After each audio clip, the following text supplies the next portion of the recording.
Year number 32 of Friday Night Sports Extra, before either of these two were born.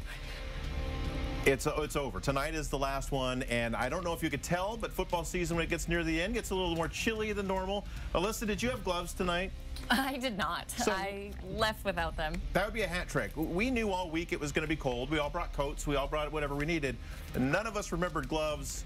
That's a dumb idea. 0 for 3. I think we're tough. Every other station I saw out there had gloves. That makes us tough. That's what that makes us. Yeah. Absolutely. Probably a different word for that.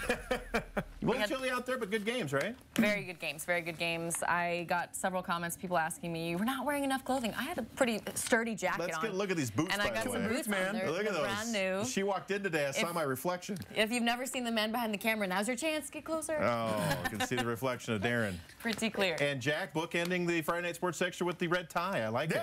Is that corduroy? It is corduroy. You want to touch it? It's very, very. You know, nice it's actually material. funny. We should probably move on.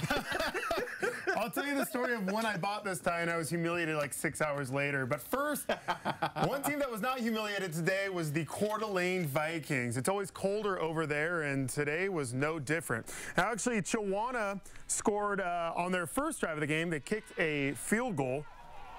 This game right here. Yeah. Go. Field goal. But if you're down a field goal, it's okay if you have Colson Yankoff as your quarterback. He connects with Kyler Prendergast there. That was an 85-yard touchdown. Vikings back to work. Yankoff completes it to Jake Kettle, who's going to cough up the football. Chiwana there for, Madison Bobcats there. That was the confusion. They're playing the Madison Bobcats, folks. Here's Doherty. He plays for Madison. He's their tight end, and he's a big guy. He's rumbling down the sideline, and he gets pushed out of bounds inside of the red zone. Obviously, it works when they pass to him, so they're going to do it once again. Here he is. Porter gets it to him in the end zone. Madison's only first half score. It's 16-10 at the break, and then yet later Yankoff in the Vikings.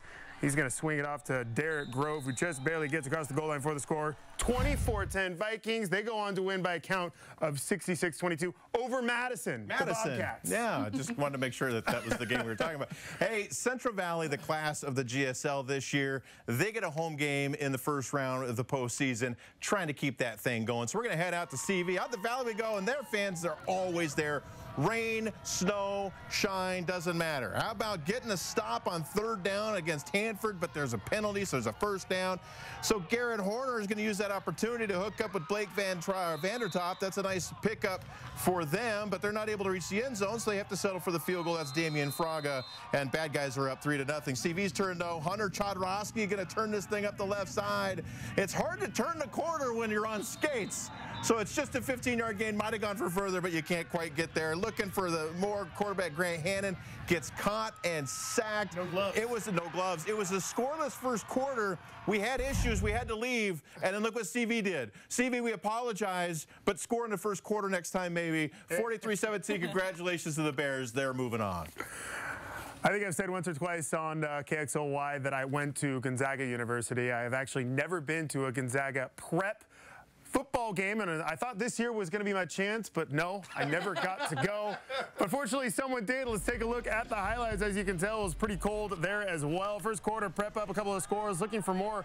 Connor Hallinan throws it up to Sam Lockett. Lockett picks it from behind the defender's head there. Very cool play. Same drive. Second quarter, that's why they're going the other direction. Casey Anthony goes up the gut for 6. It's 21-0 at the half. Third quarter, prep on the move once again, but Anthony Liddell of Chiwana knocks it out there. Taden Jenkins crosses for the visiting team, but in the end, it's just too much bull pups. Here's Lockett. He's going to leave everybody in the dust, including our cameraman, who was very confused. But you know who else was confused? The defense. Lockett crosses into the pay dirt. His team wins by a count of 28-7. You know, I think one of my favorite parts about shooting high school football, week in, week out, you get to see the improvement of the teams, of the players. You also get to see my own improvement of navigating throughout Eastern Washington, sometimes with no service and no battery on my phone. One game that didn't take much traveling to was Walla and Lewis and Clark, though. Not much traveling here. Crossover game. Tigers on the move. Michael Flaherty over the middle to Xavier Gilroy. He's spinning his way out of tackles. Big pickup led to a field goal. Blue Devils trying to answer. Nicholas Zenner looking to pass, and he gets brought down by Curtis Bell. Big play by the guy there. Tigers get the ball back. Flaherty to Gilroy again. More spin moves on spin moves. All over the place. Yeah, I know. That was an impressive one. Sets up another field goal, 6-0. Someone wanted a touchdown. Finally, Walla, they find one. Zenner to Dalton Thompson. This was a defensive battle the entire game. Walla gets the win, 13-12. Did you have service out there? We had a game last night, too, I think. Pretty sure we had a game last night. And it's another crossover game. We're getting ready for basketball season. Crossovers everywhere. East Valley and North Central. Indians go down 8-0 early. They answer. Michael Stacy finds the gap. Mighty Knights get the ground game going here, though. Isaiah Irvin gets the legs churning, bouncing into the end, or bouncing it out to the outside, picks up a few blocks, 28-yard gain, sets up a short TD run. Second quarter, Knights go airborne. Christian Johnston looking for the future Cougar, Roderick Fisher.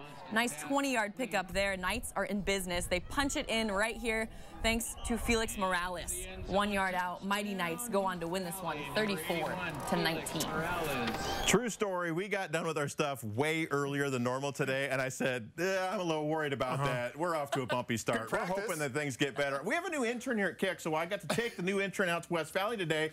Had to leave the intern out there. Pretty cold. Pretty cold. That was a dad joke. Eagles on the move early, multiple quarterbacks in the game. This is Matthew Allen going to keep it himself, coming right at you. Decides to go do a little sledding at the end of this run. Sled a long way when there's snow on the ground. They capitalize. Colin Sather on the fly sweep, gets a couple kick-out blocks, turns the corner and in easily. West Valley up 7-0. Ephrata trying to answer, but the Eagle defense was good. Brick wall on this run. Logan Reeser at the bottom of the pile. Tigers would punt. Ensuing possession, it's Blake Transu back at quarterback. Checks it down to Hunter Tiffany. Nice first down pickup inside the 10. And then they go easy, just quarterback sneak. There's Transu. He's a big, strong quarterback. Muscles his way in.